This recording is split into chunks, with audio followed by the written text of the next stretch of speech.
Nagaa waaqayyo isiniif haa baay'atu. Akkam jirtu nagaa keessanii? Ani nagaa kooti jalatti waaqayyo.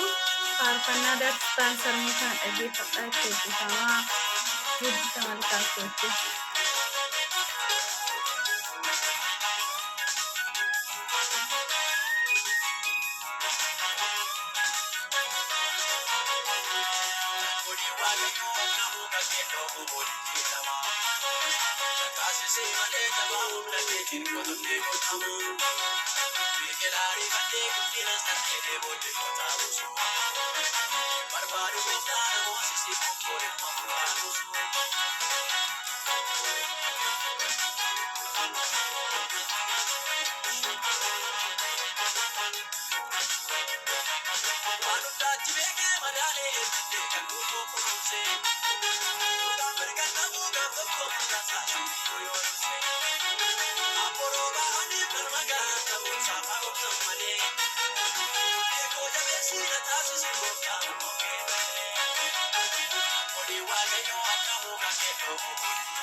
Manjana dinne ko gargaarsi keenaa boo'itti jaale olamni naafkote seenan darbe gooftaa gootaale ofii buu ergatee kiyyoo wanaaf kaayee ture keessa araara leekamoo diina kootti gargaraa jaleessa marii fakkaatu yommuu dukkanaa'u lolaan gufuu maree yoo namarra yaa'u oguu namaa tabsee dugda fiiga obersaa hidhaa mudhii hiikee jilba nama buusa ayyaa bara sanaa ni darbee dhiichee akka waaqayyootu narraa garagalchee ayyaa bara sanaa ni darbee dhiichee akka waaqayyootu narraa garagalchee.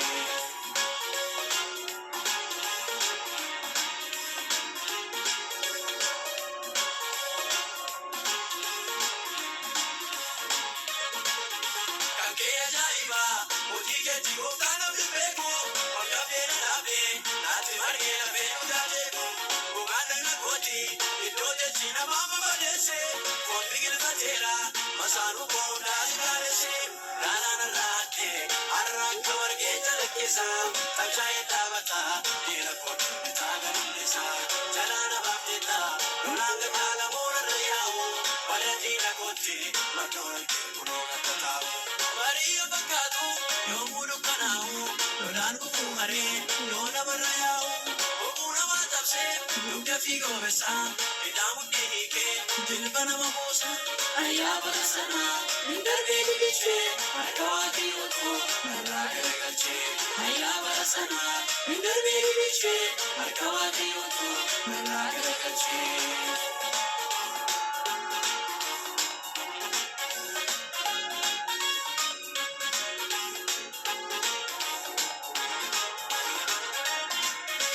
Walirraa qophaa'ee guyyaa du'aa bootuun eeganii akka miliksitee. Gariga na tene, ochomu de undudo tolera, pandora kupae, enarade sitio kalera, dini koni jamai, tenu mago tumi odeso, kawa kobalise, kadakto mago tona momso, ina farankate, una satini batana lifte, idoni hitate, nakakame katamala. Maria bakatu, yomudu kanao, lolan kufu hare, yona barayao. Dugda fiiga obersaa, hidhaa mudhii hiikee, jilba nama buusa.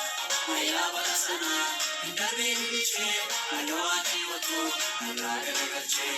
Ayyaa bara sanaa, hin darbee dhiichee, akka waaqayyootu narraa garagalchee.